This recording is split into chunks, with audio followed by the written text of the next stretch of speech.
Okay, we'll reconvene into open session.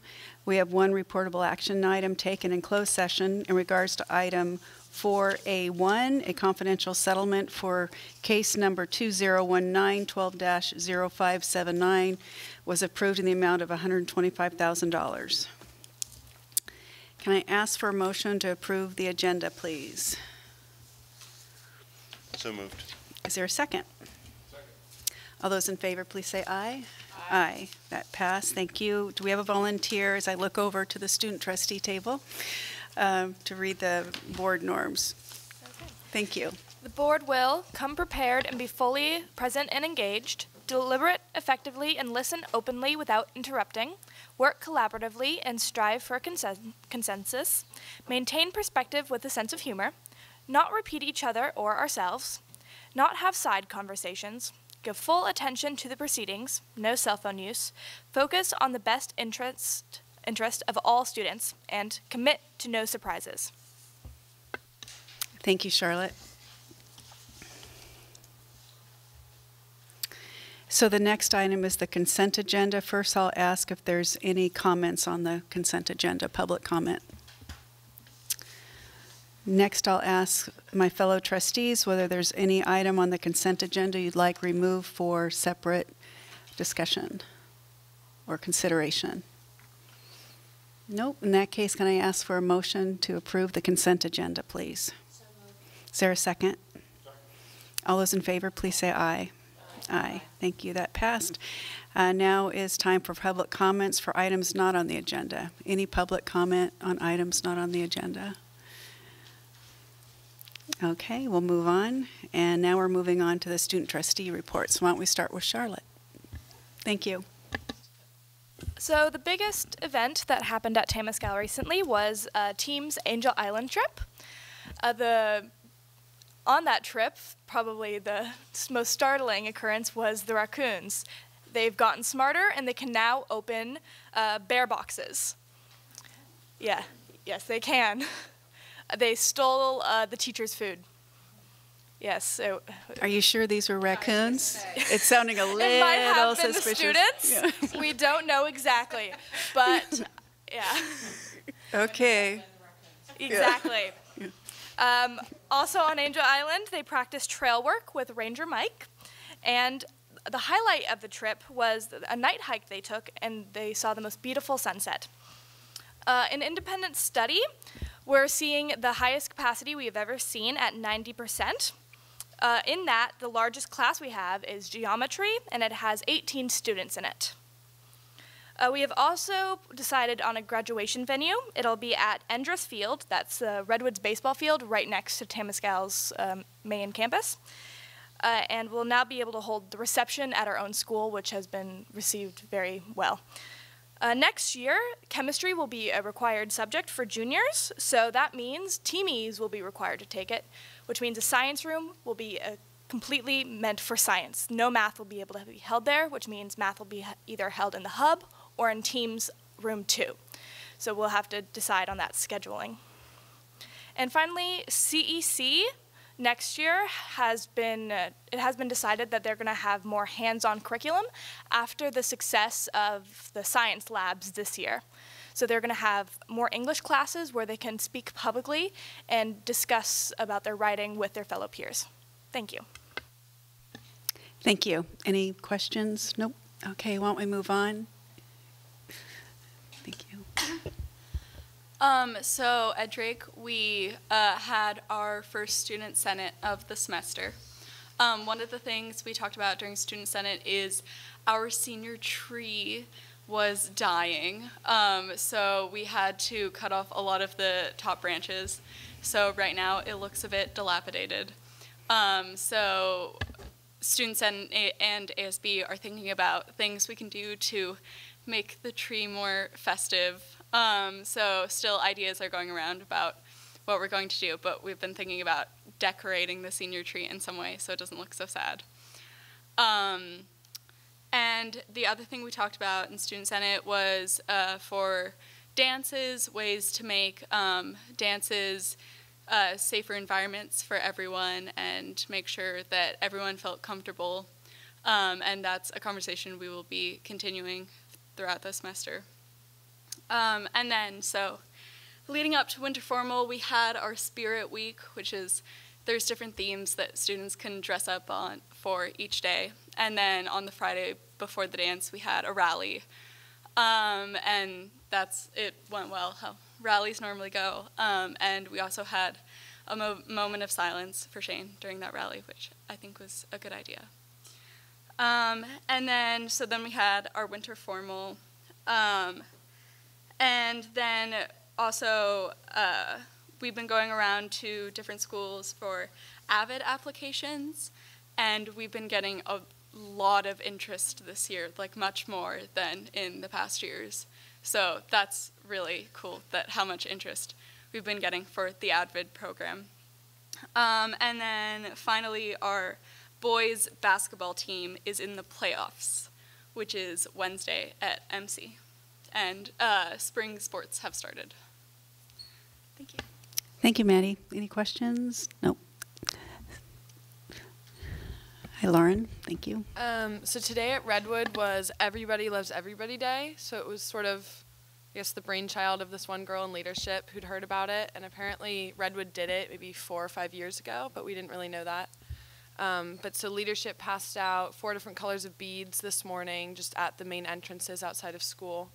And each color symbolized something different, and the idea was they had like little slips with sort of the key, and they would give out the beads and then the little key card, and kids would give them to different people around school. It was sort of just foster community. So that went pretty well. There wasn't a ton of advertising done just because it was a pretty last-minute idea, and we weren't totally sure we were going to do that, but it went pretty well, and kids thought it was fun, and yeah, so that went well. We have a rally on Thursday, so leadership is planning. I think Peer Resource and SOAR are both going to do presentations during that.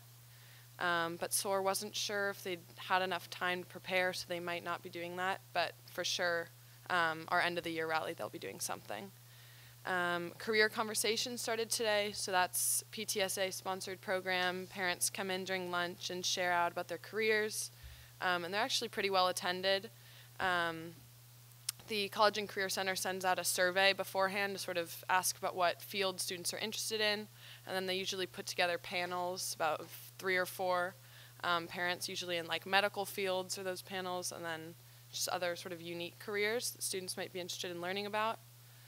Our open house was really successful. The new format, we got feedback it was better for incoming parents trying to learn about the classes.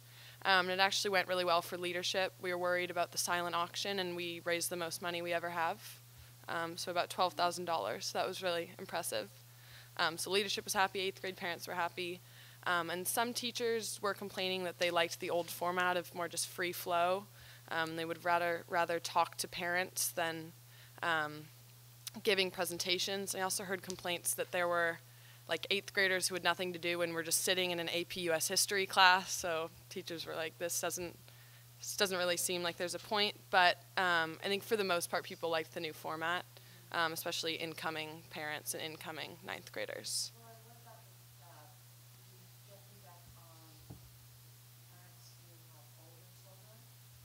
Yeah, we also felt like that was more helpful for them. I haven't spoken to any parents of older kids, but I think that going around and seeing the electives was helpful, especially as you get older, you have more choice. I mean, freshman year, there's really only 2 slots for electives, but I think, so older parents definitely thought that was more helpful. In terms of if you are a student or a parent of a junior or a senior, is open house still worth going to? Yeah, I mean, there were a lot of teachers still presenting out about the upper division electives, and there were a lot of parents there, but I'd say the majority were for incoming 9th graders sort of trying to decide Redwood or private school or a different public school. So yeah, site council's still looking to improve and make that better for next year, but for the most part it was successful. And then we had a new format to register incoming 9th graders, which basically just saved a lot of time. It used to be they would sit down, talk with a counselor, and like get a whole spiel, and every kid would get that individually, and now it was just you go in, you sign the paperwork, and if you have more questions, you can stay after. So, saved a lot of time. Very good. Thank you. Kara.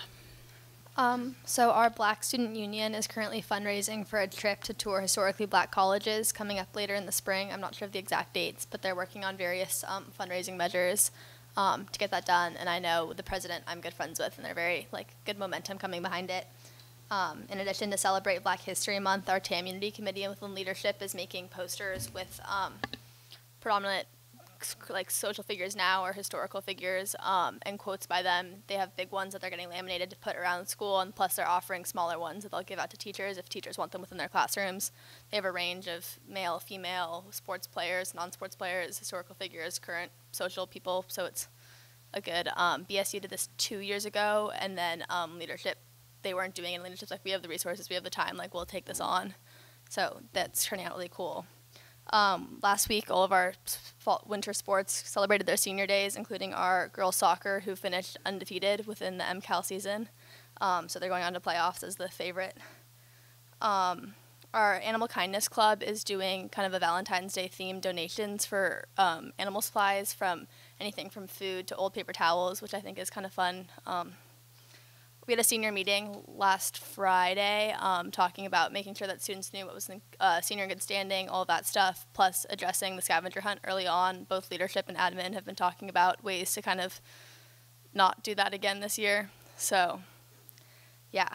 And TAM News the week after break will be middle schoolers from Bayside MLK will be coming in to work with TAM Newsies. They'll, and I talked about it a little bit last time, but they basically they interview a current someone, most of the time it's a current TAM student who went to that same middle school, and then we help them, we teach them how to edit stories, write stories, and then use the program to create the magazine, and then we go to the middle school and distribute it.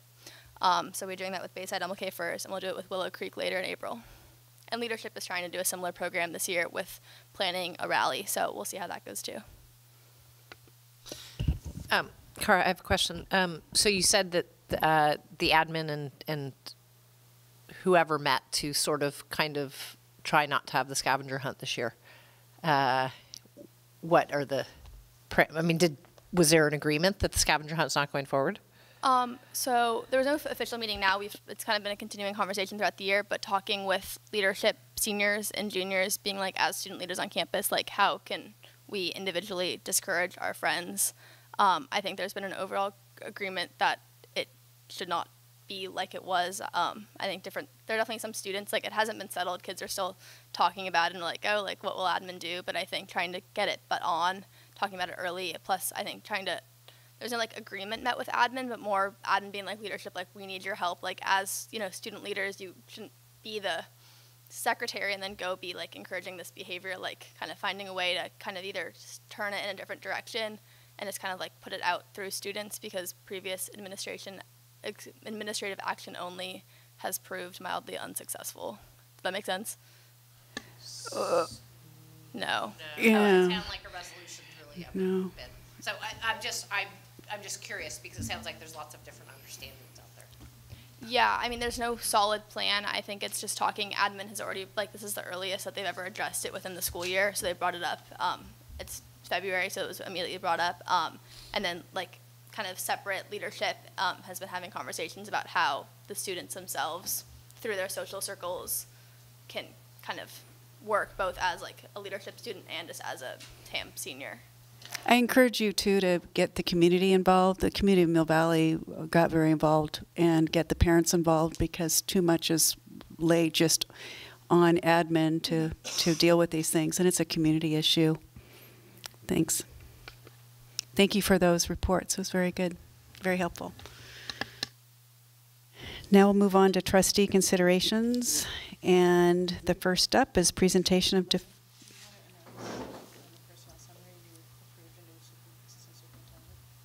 I hadn't thought about doing that until, hold on, I need to turn the mic off one moment.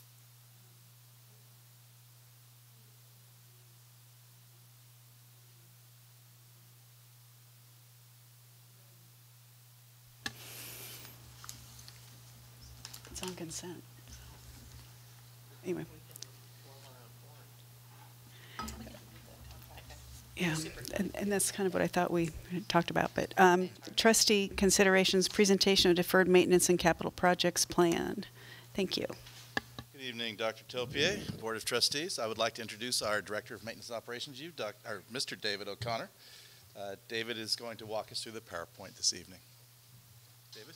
Hi, thank you. Good evening. My name is David O'Connor, and I'm the Director of Maintenance and Operations for the Tamalpais Union High School District, and I'm here to walk through the maintenance and operations budget. Oh, where is it? There it is.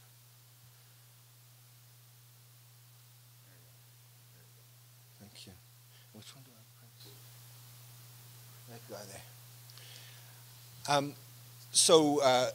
Maintenance and Operations Department maintains and repairs the district's facilities through a variety of building trades, including electrical, carpentry, mechanical, painting, plumbing, HVAC, grounds care, and labor support. The department operates on a system of work orders using a platform called School Dude. Work orders are submitted by site staff and are assigned and prioritized accordingly in the Maintenance and Operations Department. The department also plays a significant role in small capital renovation projects, adding value to district facilities. Funding. Facility maintenance funding is consolidated into the local control funding formula and is a primary component of the LCAP. A state priority that must be included in all district LCAPs plans is that all school facilities must be maintained in good order. At minimum, school districts must continue to make required deposits into the deferred maintenance account. We have five funds that we actually draw our resources from. And we have Fund 3, which is the Unrestricted General Fund. At the beginning of the year, it was at $757,000. Fund 6, which is restricted, $1.1 million. Fund 14, Deferred Maintenance, is $367,000. Fund 25, which is Developers Fees, $400,000. And then we have Fund 40, which is a Special Reserve, at $1.4 million. To sort of describe what the function is of the different funds, Fund 3 is unrestricted and is primarily spent on custodial supplies, which include paper goods, custodial cleaning supplies, and then also the district-wide refuse collection. The beginning balance was $757,000. Fund 6, which is restricted funds, is primarily spent on the maintenance of the property, supplies, equipment, repairs, pool maintenance supplies, vehicle maintenance, and the beginning fund was $1.1 million. Fund 14 is our deferred maintenance fund. Each year, at the beginning of each year, deferred maintenance plan is developed for 5 years out. Previously, the state of California required a 5-year deferred maintenance plan, which had to be filed annually with the Office of Public School Construction, and they received matching funds. Bill 97 repealed the state allocation appropriament for the deferred maintenance plan and allowed the governing boards for each school district to have full local control. At the beginning of the 1920 scholastic year, the fund balance was $367,000. We then have Fund 25, which is developer fees. These are fees that the school district can collect from new residential and commercial developments within the district zone. It's important to note that the funds can only be spent on enrollment growth.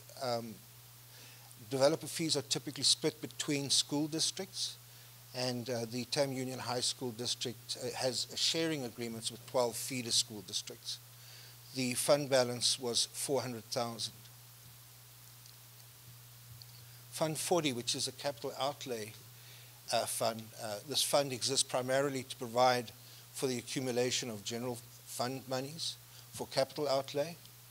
The district general fund currently contributes $550,000 into Fund 40 into Fund 40 each year, and the beginning balance in Fund 40 was $1.4 million. So really, how do we develop a maintenance plan? It's continuous meeting with sites, campuses, meeting with the administration, and then my own staff. We meet with them regularly. They highlight together different projects and areas that need attention. Based on those lists that we have, we prioritize what areas we're going to try and deal with and estimate costs. And then at the point where we're ready to actually execute these projects, we would go out to bid or contract the work. This is an example of this current year's deferred maintenance plan. And typically we would go 5 years out, and as we go further out, there's less detail. But for example, our current year, we have budgeted, we haven't completed, most of those items you see are projects that have been completed. Some of them haven't been completed. It was just something we had bookmarked and possibly will not be completed by the end of June, the 30th of June this year. But we've spent 352. That's what we've budgeted for, which is less than the allocated amount each year. If we go to the following year, which is 2021, it's less detailed. It's really just broad brushstrokes in a sense. We know that these items may need to be attended to, but it's not urgent. The only item I would say there that was relatively urgent was the replacement of the roof for Palmer Hall at the Tamalpais High School. And this is how it goes further out. And, you know, I try and identify projects we see down the road, things that may need attention, and we allocate funds to that. But other things may creep in ahead of these projects, which is quite typical. 22-23, and then 2023-24. These are bigger projects which we'd like to deal with, but this is into the future. We then look at Fund 40. Fund 40 are for big, predictable projects that we have, and these are primarily replacing synthetic turf sports fields. We typically replace these fields every 10 to 12 years. We've been fortunate, our average is about 12 to 13 years. And it's important that these are replaced regularly, providing, you know, while they meet certain requirements that each sports requires, and that's for safety primarily. So yeah, each year we do impact testing on these fields, and these fields, we call it a GMAX test, and there's a certain criteria that certain sports require that are played on the sport on this, and this prevents concussions and serious injury. And usually as the field gets older and it just has, it has lower, not actually higher and higher scores that would then predict failure in a sense. And we try and stay ahead of that, obviously. And then the other thing that's just sort of cropped up recently is we have swimming pools that need to be resurfaced, replastered, and we're going out to bid currently to do the Drake High School pool. And then the other pools will follow on. Redwood is next. You know, the other issue on this that we sometimes is quite difficult to budget for is unforeseen things. This is not completely up to date because within the last 3 weeks we have 2 instances where these are high cost projects that are going to have to be done, and the first one is the replacement of a boiler at the swimming pool at Tam, and that is costing us in the region of $118,000. And then the other one that's just popped up as well is the elevator at Drake that serves the Sixplex, and that's the only way that we can gain access and meet ADA requirements. And we're trying to make repairs, but most of the components for this elevator are redundant. And we're looking at perhaps spending $129,000. So those are the types of things, as much as we plan ahead, we we can't really foresee. It's just a, sort of a catastrophic failure in a sense. I believe that's my last slide. If there are any questions, you're welcome to ask. Just as a curiosity on the sixplex, and I don't know if you know the information now, but so if the pieces are obsolete, that's a fairly new building. It is. Did we put an old elevator in, or have elevators just kind of improved so quickly? It's an excellent question. So, you know, what I can say is most of our projects are public bid, and we have to go for the lowest qualified bidder. And in this instance, we had a general contractor who then brought in an elevator company. And so what we've discovered is about 3 years after the elevator was installed, that so many of these elevators have a variety of components and a variety of manufacturers that supply these. So in essence, that elevator failure was due to circuit boards and the whole control mechanism for safety. And so we can't replace the circuit boards. We're trying to repair them, which is costing money as well. But I think it's a worthwhile effort rather than spending the $129,000. Oh yeah. Yeah. So the company we're dealing with is Tyson Krupp, and they service all our elevators. But the company that has their label on the elevator doesn't exist anymore. But what about the general contractor? He's responsible, or she's responsible. Well, I mean, you know, I think if you look at the time, there is a certain warranty period. For the general contractor? For the general contractor. Yeah.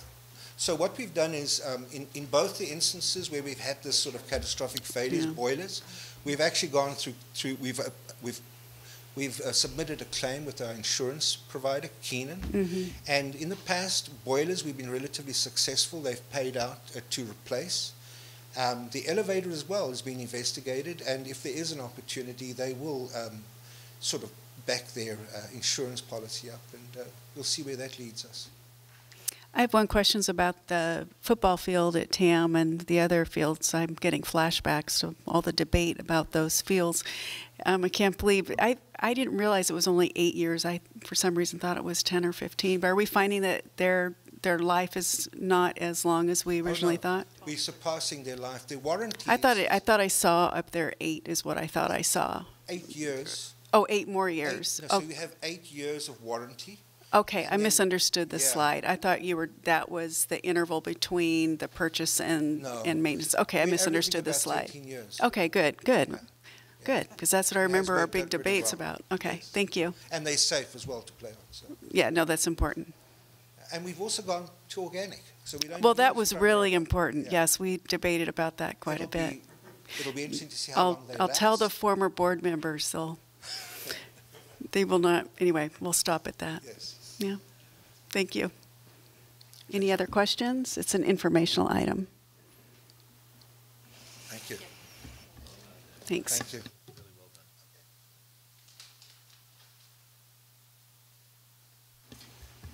you. Okay. Next item, first reading of revised board policy and admin regulation 0460, local control and accountability plan. And I believe that's Tara, and she's going to need her laptop to look at the data. Thanks. So the CSBA recommended, whoops, look at the wrong one, new language for the LCAP board policy. And essentially what they did was they pulled out language around what kind of supports would be provided by the county offices to schools that were not progressing. So if any of your subgroups, as they call them, or student groups are not progressing, so your English language learners, your foster youth, that your homeless youth, people like that, that there is what they call targeted intervention. So it was all wrapped up into one BP and AR, and they've culled that out and separated them into different board policies. So what you see up here is the new LCAP board policies, and then the subsequent 2 policies below it are the new policies from the extracted language. So that's really the main, other than that, it's just language, some language shifting, but overall, everything else in the policy is the same. And this is a first reading. Any comments, questions, clarifications? Nope. Okay. Thank you, Tara. Sure.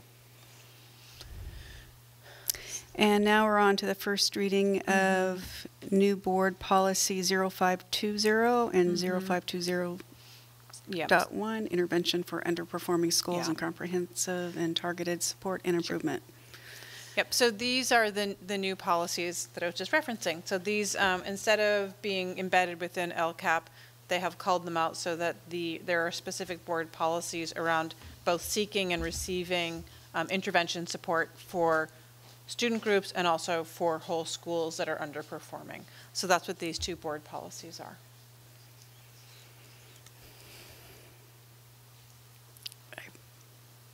Okay, we'll move on. Thank you.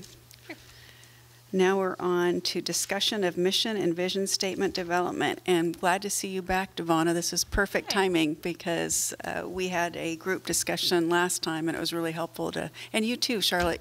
You weren't here last time, but I haven't seen Devonna in a little bit. Anyway, it was really helpful because we had a discussion and the student trustees and made a lot of progress. So. Oh.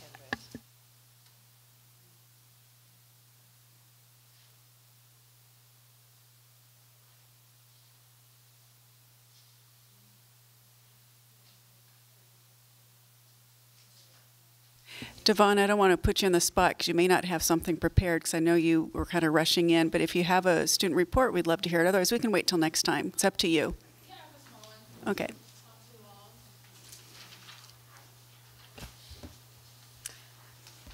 So yeah, it's good to be back. Thank nice you. to see all of you. But today we actually had a field trip. I wasn't on the field trip, but a few students went to Buck Institute, which is researching like aging and stuff like that. They seem to have a really good time, from what I've heard. There's also going to be a collaboration with Marin Alt Schools tomorrow, as well as comms visiting our campus to sign up students for the fall, which is nice. Very nice. So yeah, that's actually all I have. That's good. No, thank you, and welcome back.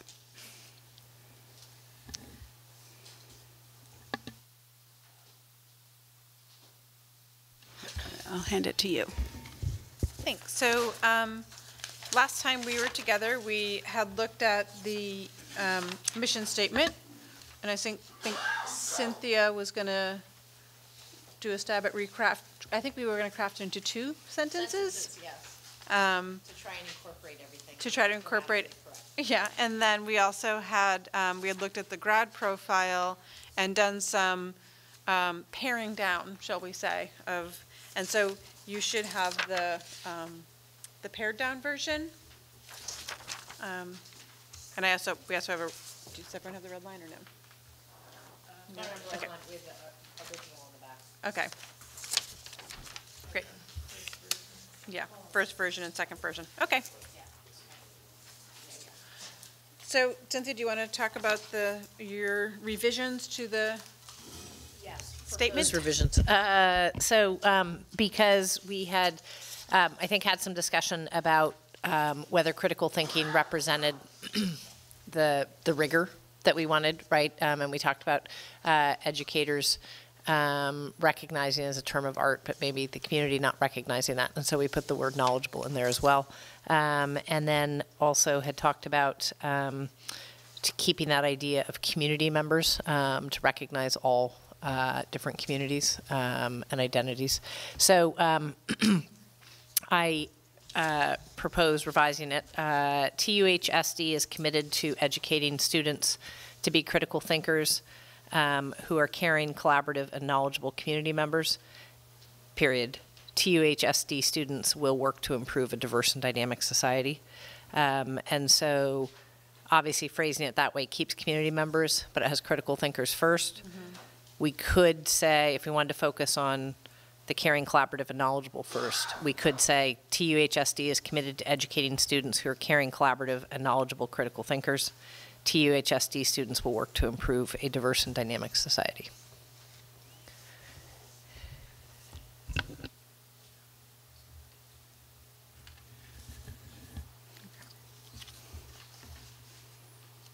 Would it help anyone if we wrote these down? We could see them. Would that help? Can we put? Yeah.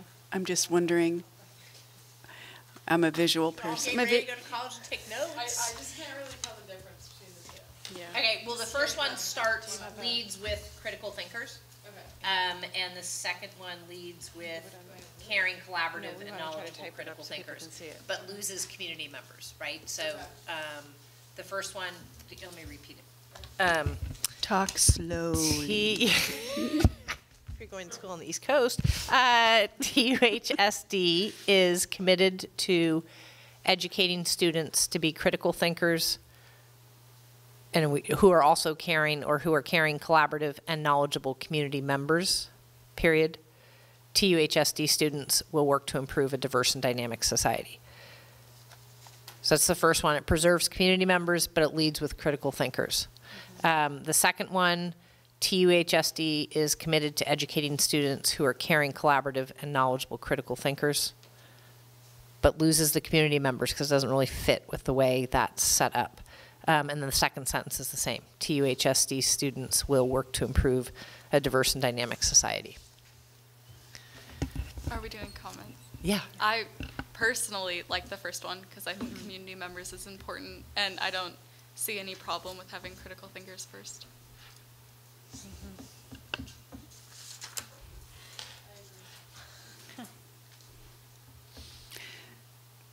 So it's hard for you two because you weren't here last week, but feel free to chime in.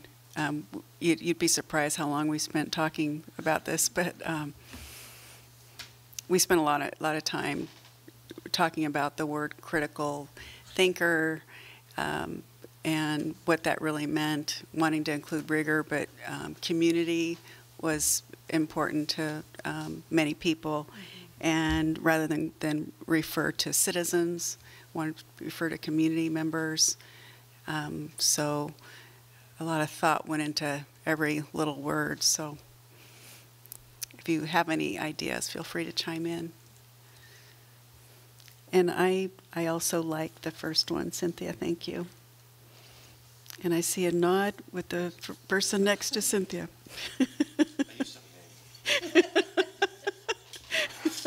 Trustee Oppenheim. Trustee Saavedra. Read it one more time. I think I've got it. TUHSD is committed to educating students to be critical thinkers who are caring, collaborative, and knowledgeable community members, period. TUHSD students will work to improve a diverse and dynamic society.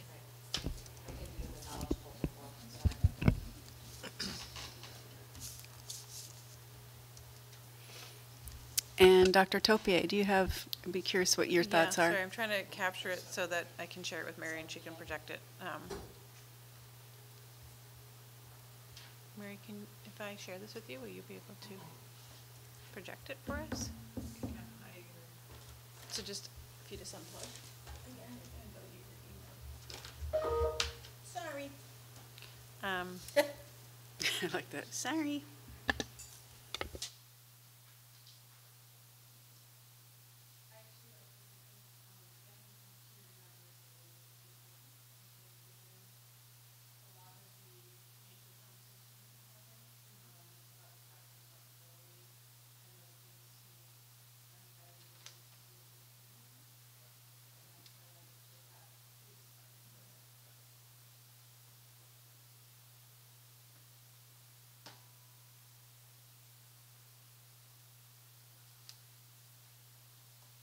I just want to give Mary a moment to put it on the screen and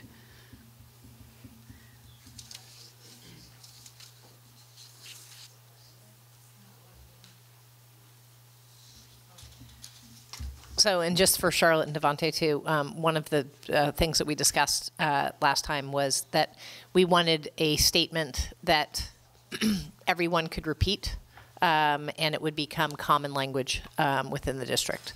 So not something that people read and then just kind of shelved, but didn't weave it into the daily experience in the district. One question I have, is there a reason why both sentences start with all TUHSD students, or somewhat like that? Yeah, that's all of our TUHSD students. Yeah. No. Yeah, TAM district. TUHSD Did I say it wrong? is committed to education. Yeah. That's our district. Yes, yeah. But like, why both sentences start that way? I think we didn't have it broken into 2 sentences last time, and it became too cumbersome and run on. And TUHSD represents all of our 5 schools. Yes. So that's our, Okay. Too much of a mouthful? Is that what you're? A little. Like, because if the subject is implied, you might be able to just use a pronoun. well, so we are committed, Yeah. but who's the we? If it's implied, then the district. I think you have to have Yeah. it in the Yeah. first sentence for sure. Yeah, completely. You're suggesting maybe starting the second sentence just by saying students will work to improve. Yeah. Or our students. Yeah. I think it's kind of, or like, it just kind of makes it more clunky, because Yeah. you're kind of assuming it's not like you're going to talk about some other students, so. Our students. Oh, interesting. So our students, like what you just said, our students will Our work to students, improve. these students. Students. For the second sentence or the first? 'Cause the Second sentence. Second sentence. The first sentence is, I like it how it starts. Uh-huh. Our students will work to improve a diverse and dynamic society. I kind of like that. It's more personal and inclusive. It feels, It's a nice word. yeah, and that was something, That sort of brings it back to the community. yeah, and our is always a nice, we got that advice a couple years ago that we really should consider using our more often. Yeah, yeah. In a lot of our communications for that reason, yeah. Do you want me to read Is there- the statement? That's not the statement. Oh, wait, the bottom is, oh, you're showing, okay. But it's TUHSD, so you're spelling out Tamalpais Union High School District? Did you not want to? Sorry. Oh. I kind of like it, unfortunately, because people don't know what that acronym is. Yeah. Especially if you're going to start the second sentence with our.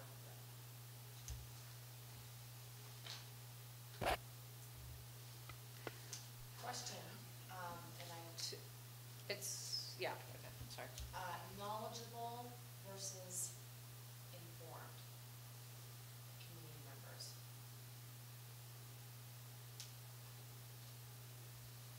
I would say the only reason for knowledgeable, which might not be important, but like you kind of learn knowledge within school versus, what was the other word? Informed.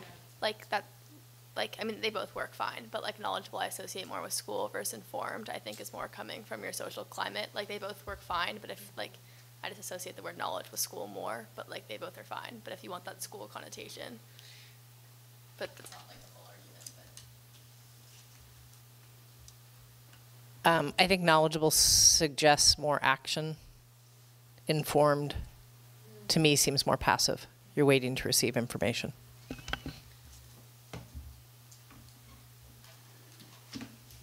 sure I agree with that comment, but I can see why you would see that. I do recall talking about the word inform last time, and it was along those lines of being. No, I didn't remember that part of it, but I remember it came up with, we were talking about what's in the media and being responsible community members or citizens by being informed. And I don't remember us having the passive and active discussion about it. My recollection was that knowledgeable spoke more to learning than informed did. We were also just saying how, like, informed can kind of be temporary on current issues versus knowledge is something that you build upon and is more of a foundational word. Thank you for your good memory, because I had forgotten that. Okay.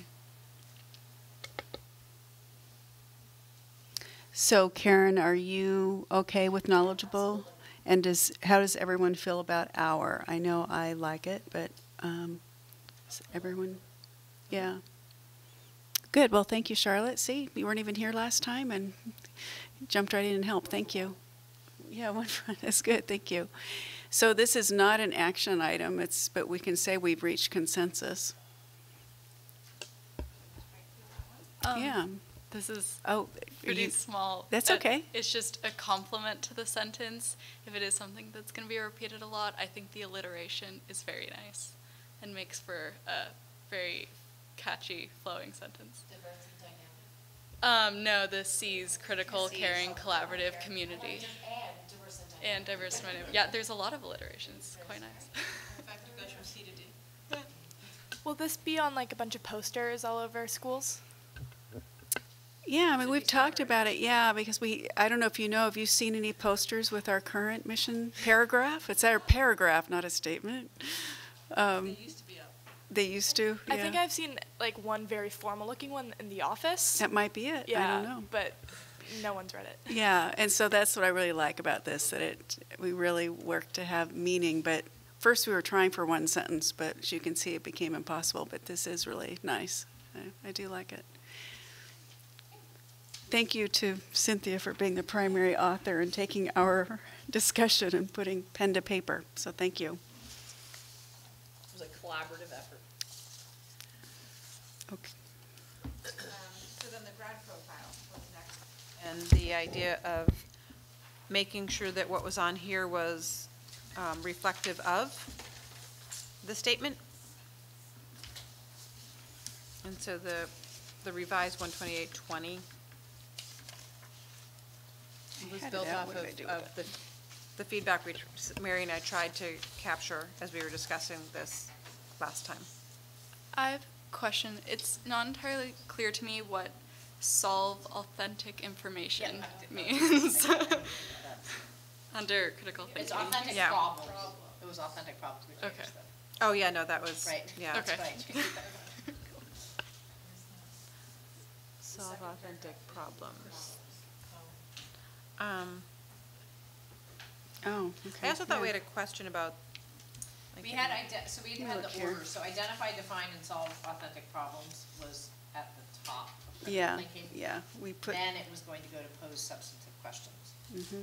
Okay. and I had that we crossed out the last one. Reflect critically on learning experiences, processes, and solutions.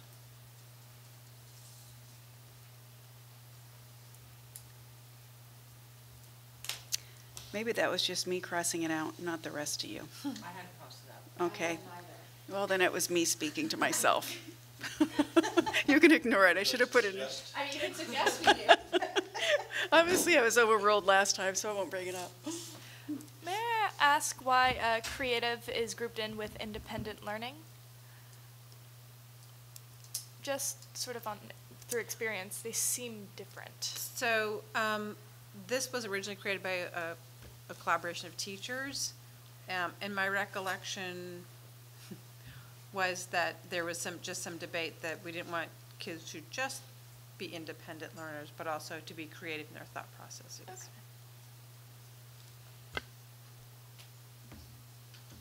For pure visuals, I feel like the creative and independent learning could use another one because I think it just looks unimportant as there are only two. Yes. While like, I don't know. There's also, this is small, but like there's two spaces after the pose substance question, or that word, which is unimportant, but I'm assuming that will get fixed, but I think there's like two returns. Maybe something that sort of tackles about going something without too much, like, I wouldn't say without support, because support is always helpful and good, but without need for someone guiding you the entire way. To focus on the independence. Exactly. I don't know if it would work, but you could do something on like risking, or I don't know what you would do, but like kind of like risk taking in your own ideas. I don't know how you'd format that, but being like. We had, so I think what the discussion was, On this was, we were trying to make these shorter as well. and keep it to a manageable number, right, Charlotte? Which is why creative and independent are together. But I think because the third item on the old chart was take risks, tolerate ambiguity, learn from mistakes, display a desire to grow and improve. And I think what we said was that's growth mindset. And so in trying to make it shorter, I think we used growth mindset as a stand-in for all of that. And I think the assumption is that by now everyone knows that that's what growth mindset means. But that's where we got last time, but I don't know if that's what we... No, I think that's right. One thing that now occurs to me is with knowledgeable in here, that creative and independent learning, that something around seeking to continuously gain knowledge, to continuously learn. It's a lifelong process, yeah. Yeah, that would be something, to me, I think would be meaningful in that, you know, that, right, as a teacher, my greatest goal was to teach kids how to learn and hope that they would then want to continue learning, right? Like not necessarily just my content, but this idea of continuously seeking out learning. So how are you going to put on the chart? You're the wordsmith. Yeah.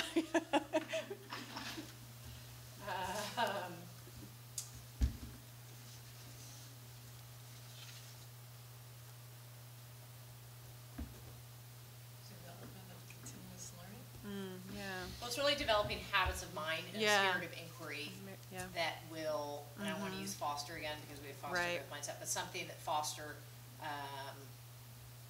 you know, continuous and lifelong learning. Something like that, right? I mean, that's a lot of words.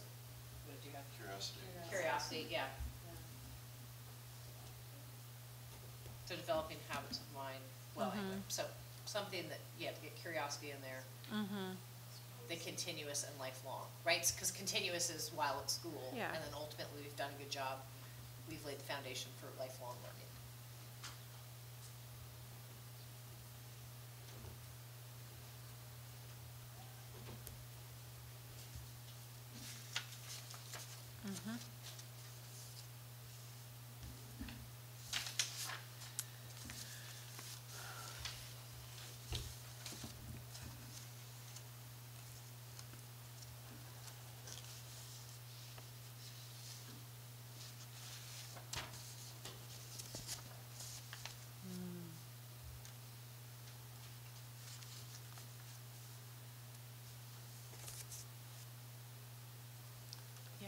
Something like that. I can't think of it right now. Yeah. Yeah, we can do that.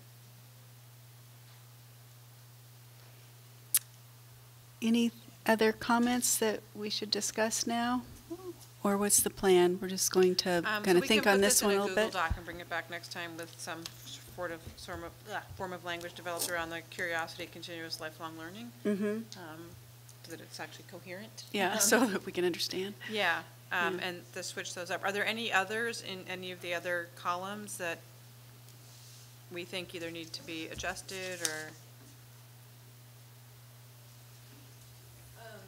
I just had one small thing. In the communication part, the second paragraph sort of feels like two paragraphs smushed together with the comma in between, the engage in discussion in dialogue, and then the field questions.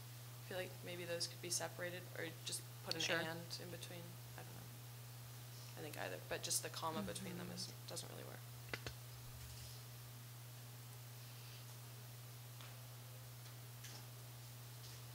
Those do seem like two discrete skills. Questions or pose questions? Well, I field is to answer, to be able. Pose questions was in. So substantive questions is in critical thinking. Got it. Communicate. So I guess I think we might have talked about this before, is field questions to demonstrate understanding redundant to effectively communicate in multiple modalities and express ideas creatively. I mean. I've always had trouble with that last one anyway, so. It's a little edu-speaky. Yeah, I think Right, that's but my. we actually don't have anything about the actual communication part, right? And. Well, I think a written- listening is pretty. Written communications, something a big English teacher Okay. would want, that's nowhere in here. Multiple modalities. Multiple modalities. Well, I know, but I thought we were getting Oh, rid no, of that. I was, no, I just made a No. comment that I had trouble with that one. I Okay. wasn't suggesting we get rid of it. Yes, settle down, English teacher. Yes. But I have to give you credit. You're the one that suggests we put listen for number one, or was that you, Tar? I really like that it's a lost art. And I'm gonna ask that we put creatively and persuasively, or not? Okay. And where you, Persuasively, At the bottom. communicate in most cases. Because there's very creative communications that don't do anything. Right. The last meeting, we talked about maybe changing modalities. Is that still on the table? see, you and I think alike. But I think What we thought is- Set of modalities. Did we come up with any? we didn't, No, I that don't was it. think That was Like, the we circled problem. around it, we Yeah. were like, Yeah. well, but how else would we say it without spelling out a bunch Yeah. of stuff? Styles, forms. Yeah, forms might work, multiple forms. Well, because the other thing is, Platforms. we could, if we rearranged it and said, in various forms of expression, because that's, right, you can. Right, you can, various forms of expression is another way of saying multiple modalities, but you can communicate through music, you can communicate through. It could be like use various forms of expression to communicate effectively. Rearrange it that way. Yeah.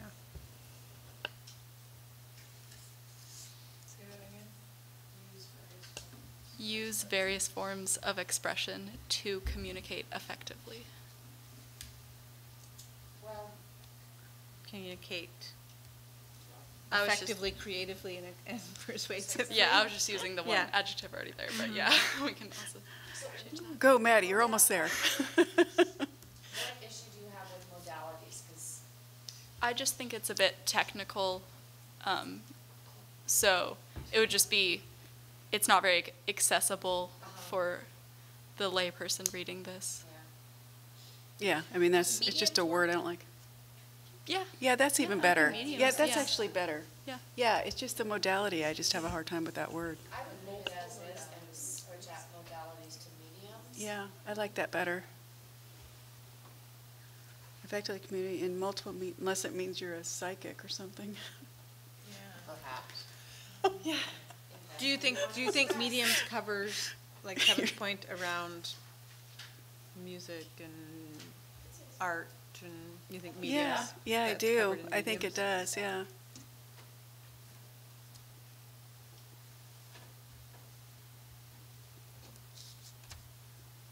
Very good. Thank you, Maddie. Appreciate that. Can I back up to cultural competence?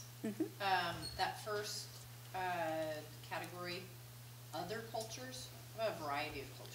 Yeah, I thought we Yeah, had other removed makes it other sounds also. like it's, Yeah. Well, it's it's- we and then others. Mine's the Actually- norm Mine's the and norm and there's everybody other. else is Yeah. It other. otherizes. Yeah. Yeah, that's not good, So yeah. a variety of cultures. Yeah. And to expand on that a little, I was wondering how we were going to like really implement that into like the everyday life at school, since there is a lot of like there's minimal culture in Marin, like there's kind of it's not that diverse in Marin. So trying to see how we'd actually work on those in schools to really show to parents and people who are coming like, oh yeah, this is how we're reaching out to other cultures and backgrounds and just identities and things like that. So I just wanted to figure out a little more how would we actually would implement that into our schools. Like more, I don't know, multicultural days where we focus on a certain culture kind of during a month, because you know there's like Black History Month is February, and then there's Hispanic Heritage Month, which is in September and October. So just kind of moving towards those a little more, since I don't usually see those in the bigger schools, or at least not big enough where it doesn't take on a huge event. I'm not that well with like actual Tam District schools. No, that is No, really, I mean, I that's, would hope it has a presence at the big schools too. yeah, yeah. So that's my look of surprise, was not that you suggested that, but was more surprised if it's not Yeah. taking on that same presence at the big schools. Yeah. So, to your point, Devontae, about perhaps not having, because we would want people to learn about and relate to many cultures, even if not represented within the student body or the immediate community, to build a relationship with. So it's either how we define build a relationship, or do we expand it to talk about learning? Because that's part of it. Too.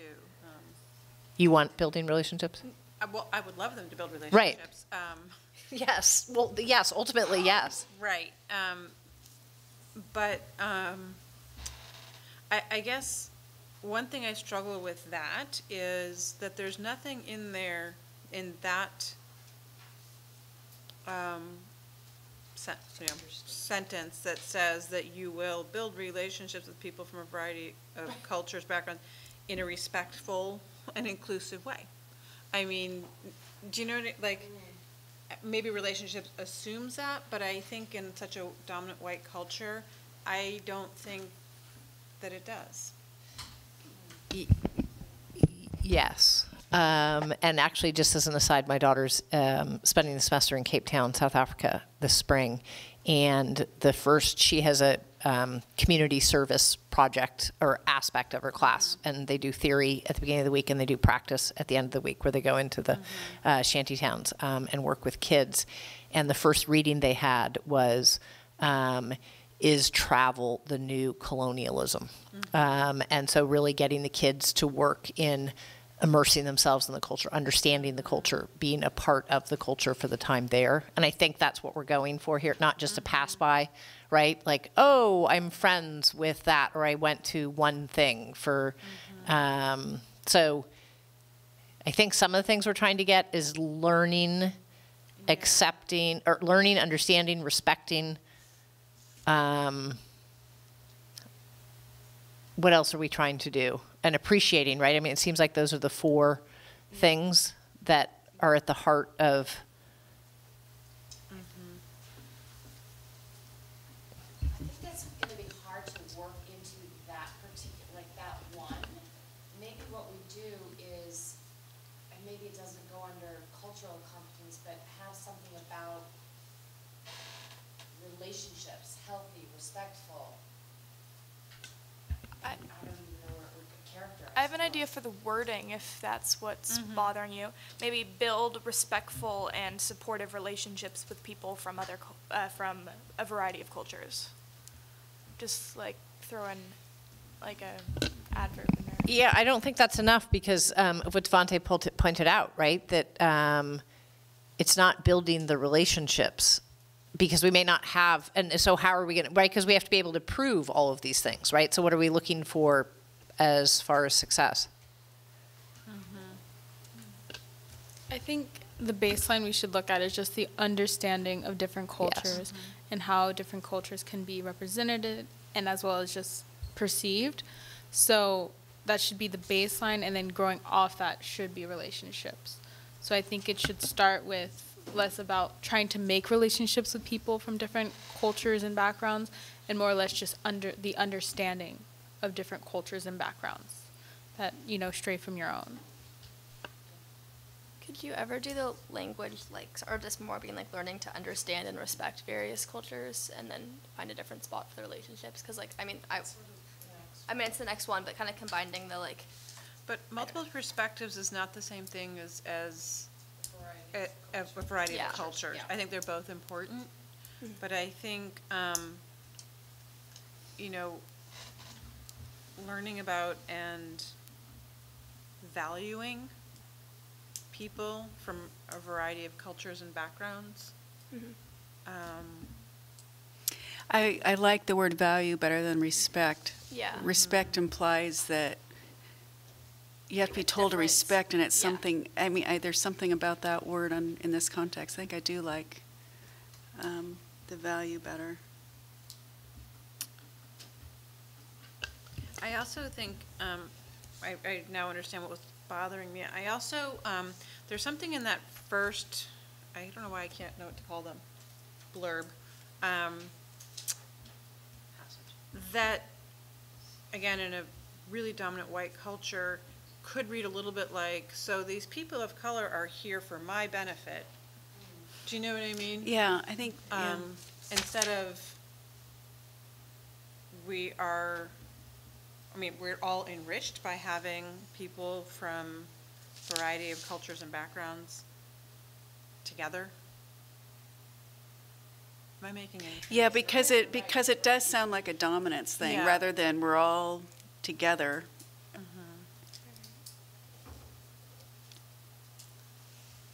I think I just want to quickly reflect, like, as a senior who's in the TAM district I just wanted to ask you guys, kind of more or less, do you feel like all the values that are on here, especially like in the cultural competence, do you feel like you've at least met most of them, just a little bit, or do you feel like this reflects how you feel about what you've gotten from like the TAM district? Because for me, for the most part, yes, but I've also kind of always been culturally confident since I'm multiracial. I kind of just live in a lot of cultures. But just like looking from the outside in, like I can't really say that I've seen a lot of other people who kind of have the same awareness that I do. Even if we like live right next to each other, it's kind of different. I mean, I feel like when reading this, like I was trying to, like we've had a lot of talk at TAM about diversifying programs, and there's a line between like trying to diversify your program and seeking out a student's involvement based on their background, their race or something, that trying to not be like, you don't want to like force like, oh, like I have like a token student, like, oh, I have to build a relationship with them, that finding a way that like you're understanding while also like engaging, but kind of finding a mix, because I think like I know like we talk about it a lot at TAM and especially within a lot of the upper programs, but then it's that line, you don't want to be like, oh, like, you know, there's, you know, we have one student of color in our class, we are successful. Like I have one student of color who's my friend, I am successful. Like kind of finding, because I feel like this language, it's like, it's not indicating that, but it could lead down that same path. I think that's what Tara's sort of saying, Yeah. Well, why, I mean, it seems like it's coming back to understanding and valuing. So, and there are differences between cultures, backgrounds, communities, and identities, and perspectives and experiences. So why can't we use understand and value for both? In a way, it's good because it brings to the eye that these are different. It really magnifies it. Does that incorporate, I mean, you guys are on the ground experiencing it or not experiencing it, or bringing it with you as your experience. So does understand and value cultures, well, people from other, it's cultures, backgrounds, communities, and identities. It's really understand, value, and respect. And I do like respect because I think respect, like true respect, is you appreciate everything about it, right? Like it You're with not value. judging. You're not saying, you know, I'm the norm, or this is not the norm, or this is exotic, or, you know, a lot of things. So I think understand, value, and respect are what we're trying to get. But I like that phrasing because it's like, even if it sort of expresses that, even if you don't have a person of color as your friend, or if because the majority of the school district doesn't have to be so, you just being aware and being knowledgeable and not presenting yourself with a bad foot forward is just the right way to go. I like respect when it's paired with value, for sure. I think that's what was missing for me before. Yeah, so I had learning about and valuing.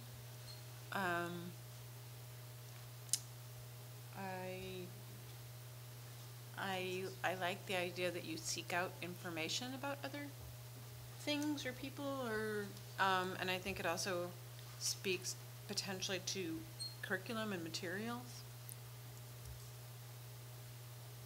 Understand does the same thing. how would you write that?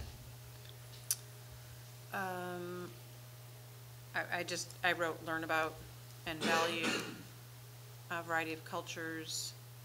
Well, I had the original wording. So learn about and value people from a variety of cultures, backgrounds, communities, and identities. I'm worried learn about makes people seem like subjects. Yeah, subjects. I think understand sort of captures that, because understanding, in order to understand something, you have to do some learning, you have to do a little bit of Yeah. You have to do all those things to really sit and understand, yeah. understand it. Yeah. And I'm not sure, just like, do we still need the with like people of various cultures? Because I feel like once you take away the relationships, like it kind of still is like a us versus them. Because like you can have I think various they cultures. took it out. Oh, I I was think just it- saying I think where we Yeah. Are looking at right now is understand, value, and respect multiple cultures or a variety of cultures, backgrounds, communities, and identities. And as an English teacher and kind of political science and all of that, you can incorporate, right? Because all of these values should be woven through the daily experience in TUHSD, right? So you should see it in curriculum. You should see it, and not a standalone curriculum. Like here's our multicultural curriculum. It's in selection of texts. It's in perspectives that you read about in history. It's in scientists that you look at. It's in all of those things. And I think that speaks more directly to the daily experience than say a multicultural experience.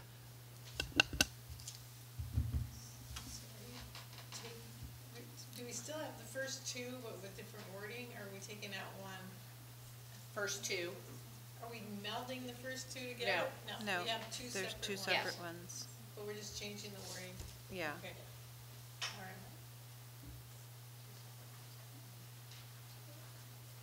There's four things, but we're talking about the first two. Yeah, so then I think it's understand, value, and respect a variety. How did you end that? A variety of cultures and backgrounds? Cultures, backgrounds, communities, and identities. Keep everything else. Keep everything else? Okay, we're And taking on out the the third iteration, we might relationship. find it repetitive. Take away build relationships with people from, and Okay. replace it with understand, comma, value, and respect a variety of cultures, backgrounds, communities, and identities. Okay.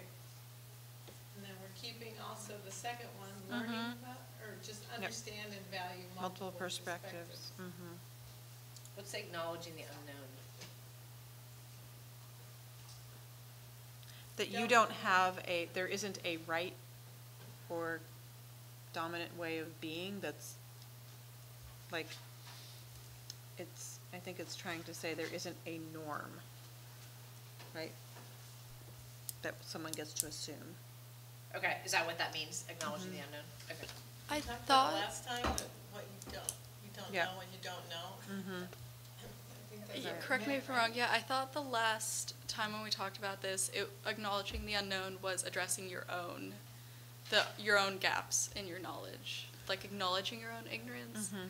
And that does seem, I was thinking about for the earlier one that maybe that we are having problems with these things being too long, but something about like addressing one's own biases and something about self-growth in this section, and maybe we could separate acknowledging the unknown from that blurb and add it to a different blurb about also addressing your own unconscious biases or working to make yourself. I don't know if you could put it with like develop a racial consciousness and acknowledge or understand your own biases. Yeah. Or like something with like, because I think they go hand in hand, because you can be racially conscious and still have your own biases, and I think that's like an important. Or acknowledge that we aren't aware of our own biases, that Yeah. there's always going to be biases we're not aware of. Yeah, plus I Because would we have say to like keep striving. Or when SOAR and other programs who do deal with this stuff on campus, that is one of their biggest messages, is that everyone has a bias and no human being has no bias. And I think that if that is what's being preached on the ground, then it should possibly be reflected in here. So I think that's valuable. I think develop racial consciousness is vague to me. I think acknowledging the unknown, even with the explanation, is vague to me and will be to people who read this statement. I'm not aware that it actually has an accepted meaning, but I may just be not aware of that. So if there's ways that we can flesh some of that out, I think identify and acknowledge biases is a platform, right? Well, it's identify, acknowledge, and address, right? Or it's acknowledge and address biases. I mean, how, because, and develop racial consciousness. Okay, I know there's different races, but is that, I mean, I don't think that's what we're going for, right? I think it's. No, and I guess I also, now that I'm looking at this more closely, that seems, from my experience, the only people who don't have a developed racial consciousness are white people. So. What does racial consciousness mean, I guess? Let's start with that. Understanding the role that race plays in your life and the larger systems in society, both positive and negative. I think we need to spell that out. Yeah. I think something that should also be tied into that is like how race came about and how it was actually formed, and the whole, like, if you've actually seen the picture of like the spectrum of how, you know, the most like impure race to the most pure race, that spectrum, I think it really just shines a light on why there are the perspectives there are and how that kind of came about. And I think showing that will help students in our school district develop more racial consciousness. Like, oh, this is what race started as. This is what race is. Like, before that happened, there was no race. Like, or gender. It's your son. so. Social function. Well, I guess to come back to like the purpose of this document, right, is to basically say, like, if we're successful, right, in our, wherever it went, the mission statement, right, these are the things that our students will know and be able to do. Yes. Right. So, Does developing, I guess my Question is, and I look to the experts on, does developing racial consciousness, does that term include understanding and, you know, kind of white privilege, understanding and valuing the different perspectives of race, acknowledging or identifying, acknowledging, and being held accountable for your biases. If that's all included within that term, yes, we don't want this profile to spell out every single step that will be taken in the classrooms. I'm just not aware enough if that's all included in the term developing racial consciousness. I think the issue is it is for people who are engaged in that work, right? Okay.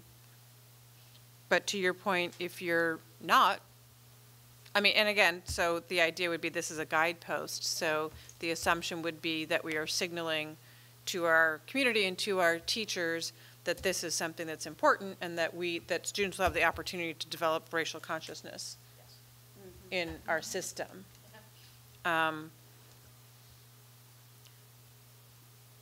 You know, so then it was predicated on us to have very clear statements about, you know, in our curriculum, to Devonna's point, in our, you know, statements that speak to what that means to us.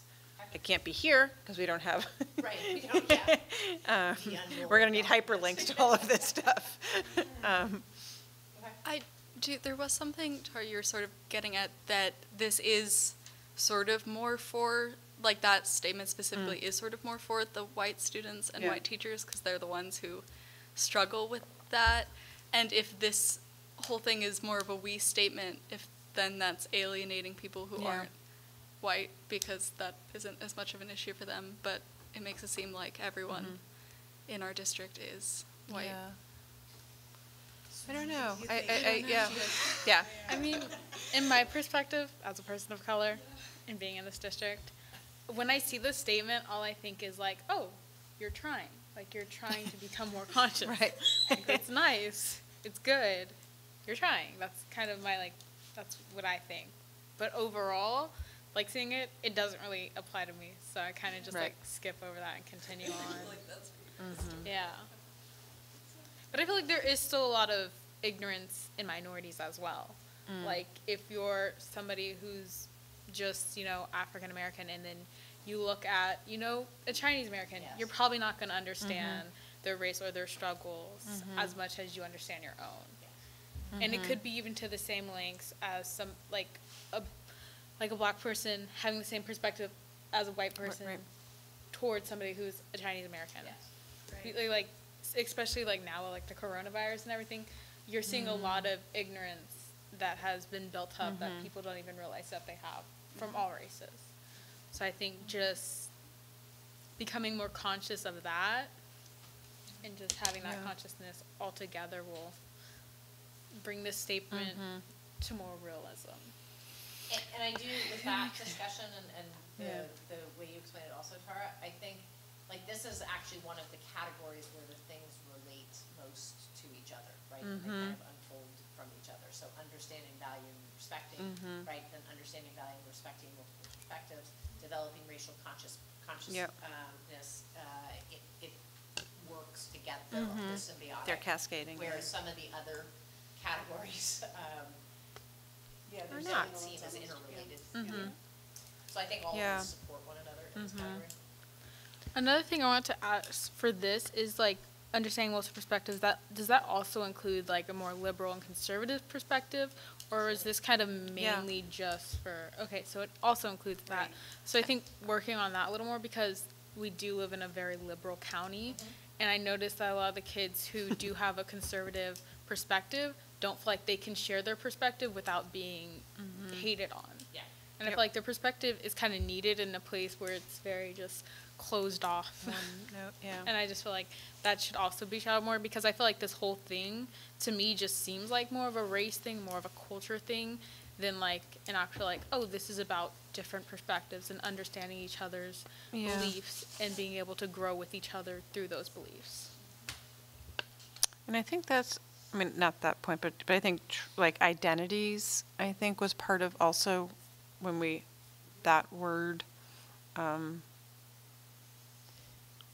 and I think it's also perspectives and experiences, because certainly what I teach my students is the real listening and the radical empathy, which is listening without judgment. And so understanding, and whether that's an experience, whether that's a perspective, and even the liberal and conservative is too broad a label, because people may have conservative views on an issue and more liberal, right? So it's not just straight ticket liberal or conservative. So I think that's what we're trying to get at with the perspectives and experiences as well as the identities. I think maybe partly about how Devani was saying that it sort of makes you think that it's specifically culture is because it's called cultural competence. So then one would presume that all of these are talking specifically just about cultural competence and not about those other types of competences. Yeah, and I think I had the same thought, and you know what I think I was doing is I was thinking there's us and then there's all these other cultures. See, that was my bias when I read it. Again, it's just, I'm so into this. But politics is a culture too. I mean, right? I know, so I'm it's just, kind of like I'm what's just the saying, best I'm just saying term. I'm just saying it's interesting, these But little. I wouldn't say sexuality is a culture. Right. Yeah, I mean, it's just interesting, and, So it should be identities? Identity. No, I'm wondering because what's, right? Because you're right, because identities isn't a culture. So then culture doesn't necessarily cover that, so. But then is your political stance an identity? Yeah, it can be an identity or culture, it right? can I mean, it's be. not that identity, right? I mean, it's gonna be how you define identity, but, so, maybe we should think for the next one, what's a better. There's communities, there's, I mean, that, and it's other, right, in that other sentence, there's communities, there's,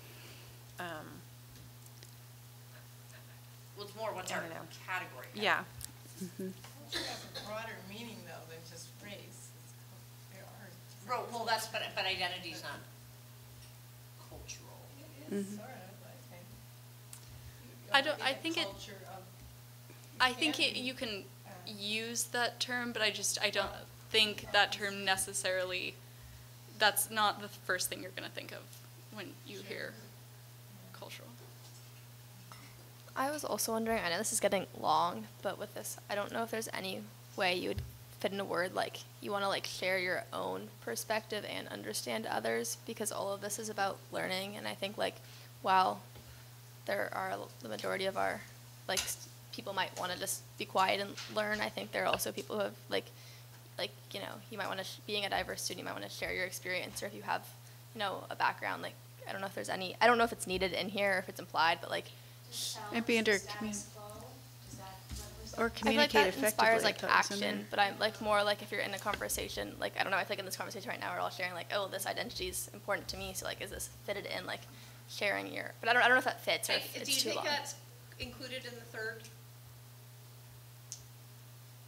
Understanding and valuing multiple perspectives?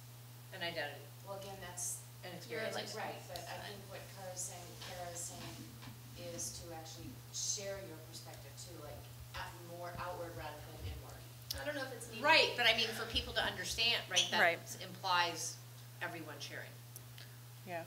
Again, I think to remember like the purpose of this document, like we don't need to get too in the weeds of like how you're gonna, you know what I mean? Yeah. That the idea is to more signal the things. It's kind of like, is there an entry point for what you want done? And if the Yeah. entry point is in one of these categories, then it's broad enough to include that.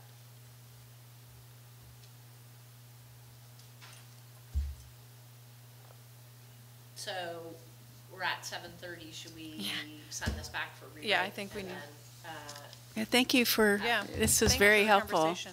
at the next meeting? It is. It is Makes very me think. helpful. Adding there. Thank you again. Could we just replace it with the like, be nice? Yeah. Just one. Yeah, be, That's it. Be nice to my students. yeah, just be nice, yeah. Yeah. Be nice. Be nice. Oh, D nice, that's right, you Say said that, hi. yeah.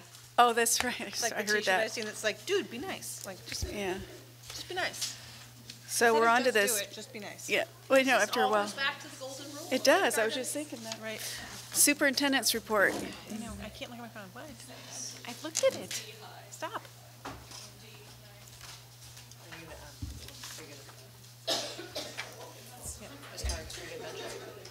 So it was, yeah.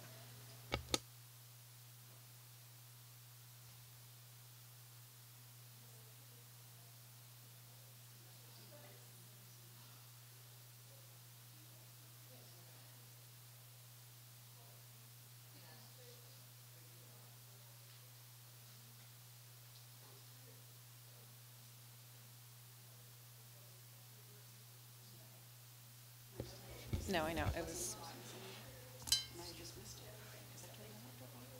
No, it was my fault, not yours. Yeah. No. Okay. Now I've lost my agenda, sorry. It's fine, don't have your- We're now moving to the superintendent's report. After that, we'll have the trustee reports, and then we'll have the, killing timer, then we'll have the board norms evaluation. Yeah. You ready? Okay, yeah, so it's been a busy week, or 2 weeks, I don't know, I don't even know what day it is, in TAM District, and I think the most exciting news is that pending approval of the contract by the board at a subsequent meeting, the district has selected a new Assistant Superintendent of Educational Services, Dr. Kimberly Armstrong. Dr. Armstrong is coming to us from Washington, where she is currently serving as the Executive Director for Equity and Public Relations for the Edmonds School District in Linwood, Washington. So this, Dr. Armstrong has a deep experience in curriculum and instruction, and particularly based around equity. And she did her doctoral work in parent engagement in closing the achievement gap. So that's some exciting stuff. And she will begin July 1st, 2020. Very good, very good. That's And I'm very glad that, and I'm sure other board members share the enthusiasm that it'll be a year and a half, a little past a year and a half, that you've been carrying on 2.5 jobs, and that's way too much for anybody, let alone someone in your position with the needs of this district and the fact that you've been wearing the hat of overseeing curriculum and instruction, and that's what we're here to do. So I'm very pleased too, and I'm sure you share that. So Yes. glad you've made this progress. It's very, very important to our district and our students. And I just want to acknowledge the importance of being early out of the gate to look for a position like this, because we were ahead of the curve Right. on attracting qualified candidates. Right. It could have been could have been a year later that we would be still trying to do this if we hadn't taken action now. And I appreciate you doing this when you did and being very transparent with the community that you were doing it. Anything else to report on as superintendent report? That was it. Okay. Yeah, you can see that you might have some sleep in about 6 months, so you can catch up on. So why don't we move on to trustee reports, and I'll just open it up. Is there anything you'd like to share with your fellow trustees that you think that is important for us to be aware of? That we haven't, since we don't get to talk in between meetings as a group. I'm trying to think if I have anything. Can I share something from Alameda? You sure can. With my AP Lit students, we've been reading The Laramie Project, which details the murder of Matthew Shepard in 1998 in Laramie, Wyoming, because of homophobic actions taken by the community members. And it has been powerful. We did it last year as well, but I had students write reactions this year, and it's been deflating as well, because students have reported that homophobia is alive and well at Alameda High School. I think it's at a lot of high schools, and I think it's become more, at least at Alameda, we have acted as if we've addressed the problem, and the problem's not there anymore, and the student reaction showed that it's very much there. And so it's been a very sobering experience. All senior classes are now going to read it and engage in a discussion around it. Anyway, it was powerful. And I think something as high school trustees that we should be aware of, just being in the business of being high school trustees, not necessarily knowing the climates at any of the schools, but in what we say is a liberal state, and a state that is more respectful about identities and communities and all of those things. I think we need to be vigilant about how to support our students and make them feel safe when they're at school. Thank you. I appreciate you sharing that. We've had a lot of wake-up calls lately. Dan or Kevin, do you have anything you want to share? I don't have anything in particular to share as well, so we'll move on to the review of the board norms, and I think, was that you, Kara? No, you, Charlotte. That's right. So everyone was very prepared and engaged, and I think since today we really focused, I'm only supposed to go over a few, correct? Oh, yeah, just whatever it comes to. Okay. Yeah, absolutely. I think because today we really just went over those 2 sentences of our mission statement and the graduate profile. I think we really focused ourselves, and we didn't repeat each other, even though we were trying to get everything done. And we all paid attention, which I thought was really good. Thank you. Yeah, no, I really enjoyed it too. I think it was a good meeting. So thank you, everybody, and we're adjourned.